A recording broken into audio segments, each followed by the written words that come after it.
ನಮ್ಮ ದೇಶ ಇನ್ನು ನೀಲಿಗುಂಗಲಿದೆ. ಈ ಬಾರಿ ಅದು ಸ್ಪೆಷಲ್ ಮತ್ತು ವಿಭಿನ್ನ, ಯಾಕಂದರೆ ನಮ್ಮ ವನಿತೆಯರು ತಮ್ಮ ಚೊಚ್ಚಲ ICC ವರ್ಲ್ಡ್ ಕಪ್ ಚಾಂಪಿಯನ್ಶಿಪ್ನ ಗೆದ್ದಿದ್ದಾರೆ.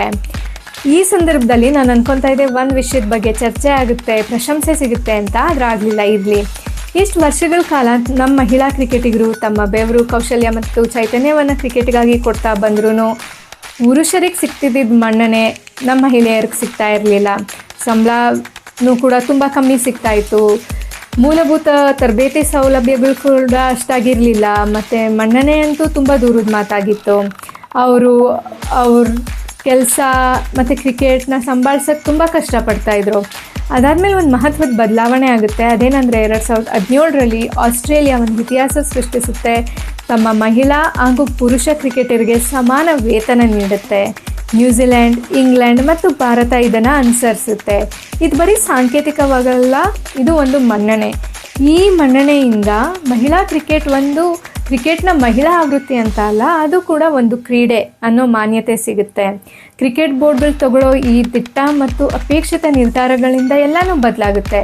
ತಕ್ಷಣಕ್ಕೂ ಕೂಡ ಫಲಿತಾಂಶಗಳು ತುಂಬ ಸ್ಫೂರ್ತಿದಾಯಕವಾಗಿರುತ್ತೆ.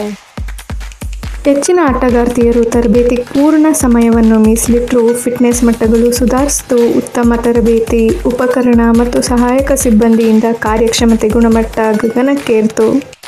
ಸಮಾನ ವೇತನವು ಸಮಾನ ಹೆಮ್ಮೆಯನ್ನು ತಂದಿತು.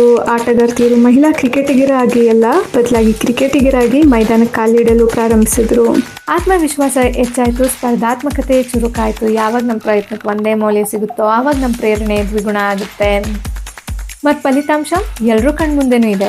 ದಾಖಲೆ ಮುರಿಯುವಂಥ ಪ್ರದರ್ಶನಗಳು, ಹೆಚ್ಚುತ್ತಿರುವ ವೀಕ್ಷಕರ ಸಂಖ್ಯೆ, ಕಿಕ್ಕಿರಿದ ಕ್ರೀಡಾಂಗಣಗಳು ಮತ್ತು ಹಿಂದೆಂದಿಗಿಂತಲೂ ದೊಡ್ಡ ಕನಸನ್ನು ಕಾಣುತ್ತಿರುವ ಪುಟ್ಟ ಬಾಲಕಿಯರು. ಈ ರೂಪಾಂತರವು ಅಂಕಿಅಂಶಗಳಿಗಿಂತ ಆಳವಾಗಿದೆ. ಈ ಸಮಾನ ವೇತನ ಒಂದು ಮುಖ್ಯವಾದ ಸಂದೇಶ ರವಾನಿಸ್ತು. ಅದೇನೆಂದರೆ ಮಹಿಳಾ ಕ್ರಿಕೆಟ್ ಮುಖ್ಯವಾಗಿದೆ.